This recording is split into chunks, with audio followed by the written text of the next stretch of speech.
Welcome back to our channel. दोस्तों मेरा नाम अलीदर है। मेरा नाम अली रज़ा। मेरा नाम आमर है। दोस्तों महाभारत का एपिसोड 177 अभी देखेंगे। लास्ट में हमने देखा भाई कुंती जी ने धृतराष्ट्र को बोल दिया भाई कृष्ण जिसके साथ हैं वो जीत जाएंगे। तो फिर वो थोड़ा डर गया। पहले खुश हो रहा था कि उनके पास शस्त्र नहीं होंगे, क्या करेंगे, और उनको मतलब दिलासे दे रहा था आप रोक लो, ये युद्ध ना करो। तो देखें अभी भाई।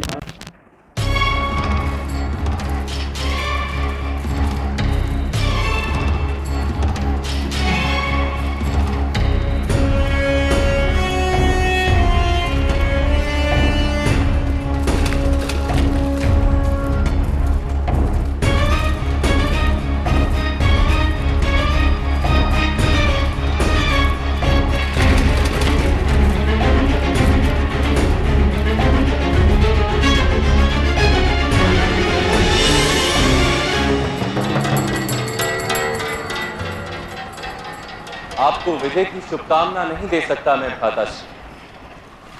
मैं अब विरुद्ध पक्ष में हूं, क्षमा कीजिएगा। आपने हमें अपनी अद्वितीय नारायणी सेना देकर विजय का मार्ग दिखा ही दिया वासुदेव। अब यदि शुभकामनाएं नहीं देंगे तो मैं आपको दोष नहीं दूंगा।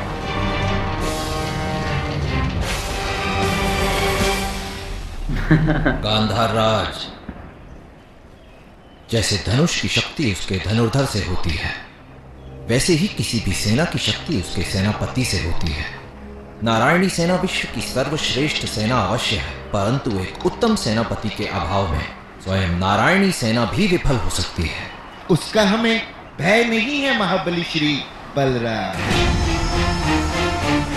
हमारे पास महारथी भीष्म है, सेनापति के रूप में। जब तक महामहिम भीष्म है आपको नारायणी सेना की आवश्यकता ही नहीं है मामाश्री।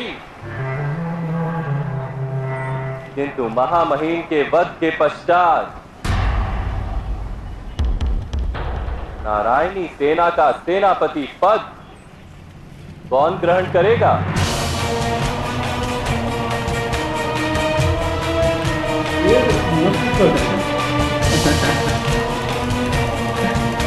दल्ला खड़ा हुआ है बाजू में। पितामह भीष्म का वध असंभव है वासुदेव, क्योंकि उन्हें इच्छा मृत्यु का वरदान प्राप्त है वासुदेव। भ्राताश्री, युद्ध का परिणाम द्यूत की भांति पूर्व निश्चित नहीं किया जा सकता। महामहिम की मृत्यु भी हो सकती है।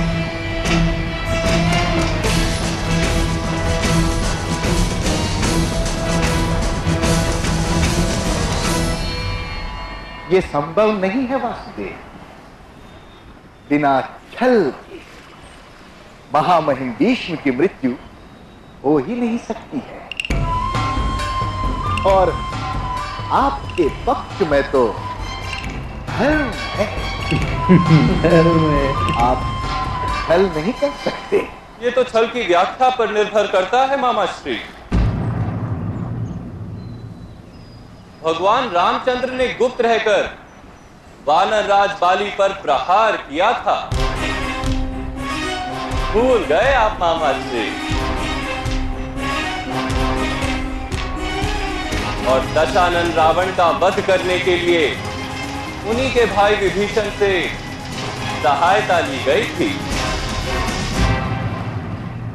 छल का आशय यदि धर्म है तो छल भी धर्म है मामाश्री।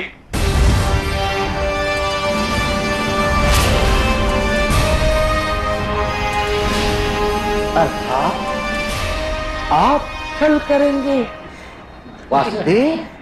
अवश्य। इस युद्ध में पांडवों की विजय अनिवार्य है। किसी भी माध्यम से।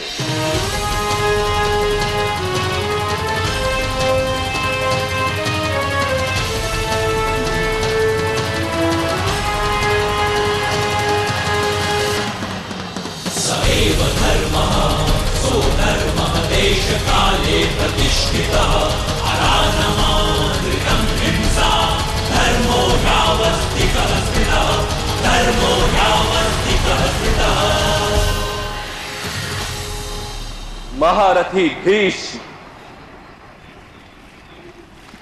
गुरु द्रोण और अंगराज कर्ण, इन तीनों का वध होगा, वो भी छल से।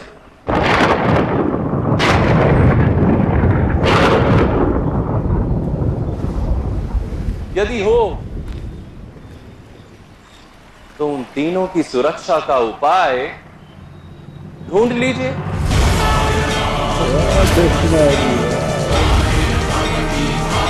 ये रूप अलग हो गया यार।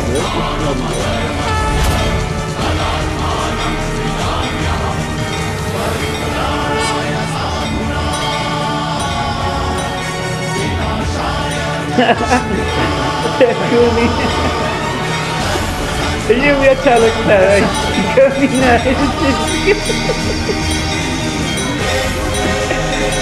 आराम कर भाई। सामान खत्म, हाथ बांध देता है।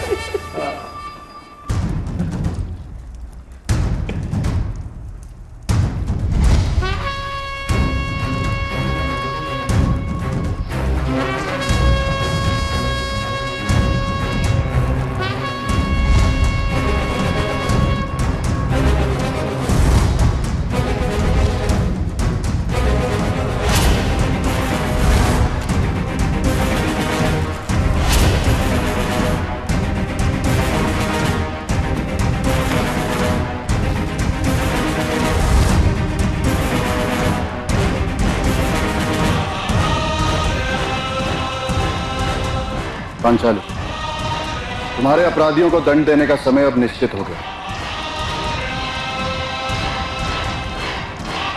इस पत्र पर जो तिथि तुमने लिखी, उस दिन महायुद्ध का आरंभ होगा।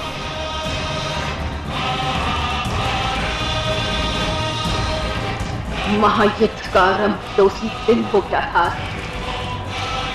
इस दिन युद्ध सभा का विचार जन्मा था धर्मराज के मस्तक में।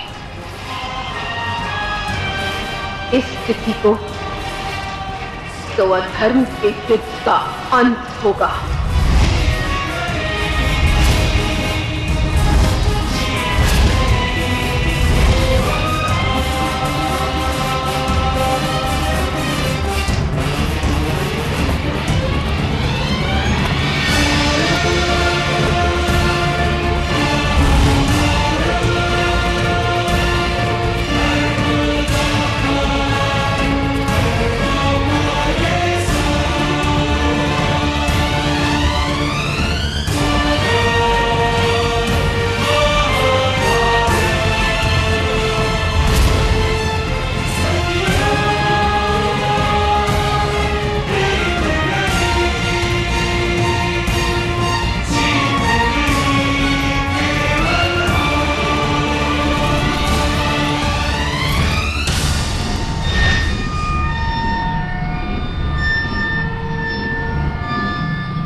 द्वारिका की एक अक्षौहिणी नारायणी सेना हमारे पक्ष से युद्ध करेगी पिताश्री।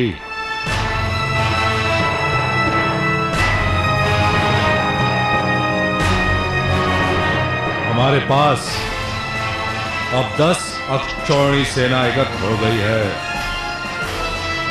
और पांडवों के पास अधिक से अधिक 6-7 अक्षौहिणी सेना होगी।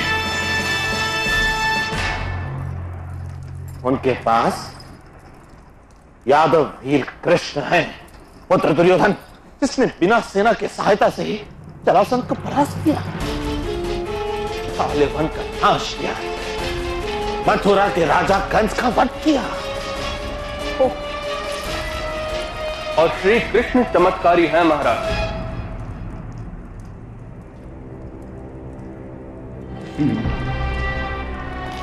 समग्र आर्यावर्त में ये कथाएं प्रचलित है कि उन्होंने त्रिवक्रा के अंगों को सीधा कर दिया था। पूतना नाम की राक्षसी का वध किया था उन्होंने केवल 6 मास की आयु में।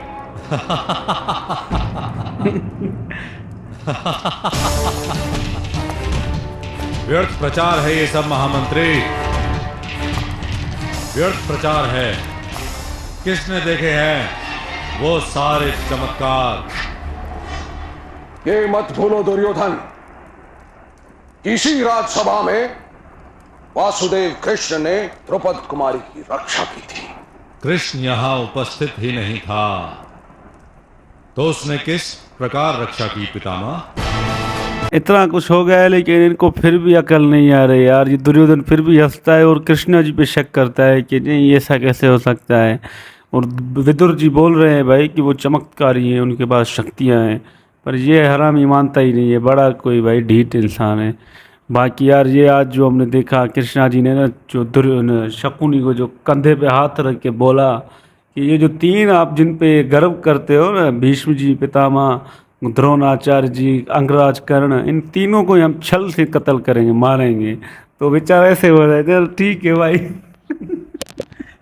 हाँ भाई, शकुनी मामा भी, मैं तो इसको बड़ा चालाक समझता हूँ, पर भाई इस बार तो वो भी फेल हो गया है। कृष्णा जी को भाई समझ ही नहीं पा रहा है इस बार तो। ये भी कृष्णा जी को कह रहा है कि हमारे पास है भाई, हमारा भीष्म जी है हमारे पास, वो सिपा सालार बनेगा हमारा। आज कृष्णा जी भी सीधा कह दिया भाई छल होगा इस मर्तबा, और मैं आपको आशीर्वाद भी नहीं देता कि जीतोगे आप नहीं। हाँ भाई, आज तो ये भी है ना, दुर्योधन भी नहीं मानता है कृष्णा जी की शक्तियों को। ये बोलता है नहीं मैंने नहीं देखा, ये ऐसे बातें चलती रही।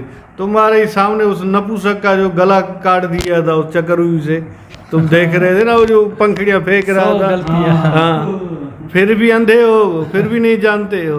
चलो मामा शकुनी तो डर गया भाई, उसको बोला भाई तुम्हारी ये जो 3 है ना सुपर पावर, हम इनको झल से मारेंगे भाई, अब ढूंढो जवाब। शकुनी के पास जवाब नहीं होता है, हाथ बांध लेता है और आंखें बंद कर लेता है।